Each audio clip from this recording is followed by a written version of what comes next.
दोन तरी महामंडळ मिळावीत फडणवीसांनी सांगितलंय। एक विधान परिषद जागा देणार रामदास आठवलेंनी वक्तव्य केलं। जरांगे आणि अनेक राजकारणी कलाकार आहेत, रामदास आठवले यांनी हे वक्तव्य केलंय।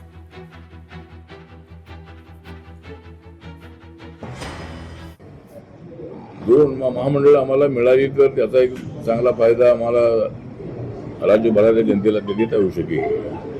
त्यामुळे त्यांची चर्चा करून ते कुठली महामंडळ देणार आहे या संबंधामध्ये मुख्यमंत्र्यांशी मी बोलणार आहे आणि आता जे वाटप होईल त्याच्यामध्ये अडचण काही नाही आहे, पण शिवसेना आणि राष्ट्रवादी म्हणणं हेच आहे की आमचा आरपीआय जो आहे तो बीजेपीच्या कोट्यामध्ये आहे।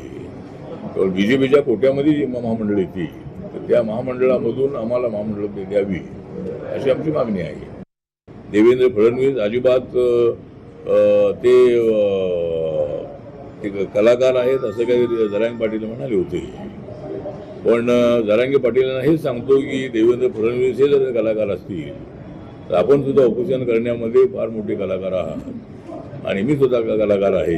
त्यामुळं या राजकारणामध्ये अनेक लोक कलाकार आहे, पण ठीक आहे, कलाकार जरी ते म्हटलेले असलेही तरी देवेंद्र फडणवीस मराठा आरक्षणाच्या बाजूने आहेत, खंबीरपणे त्यांनी भूमिका घेतलेली आहे।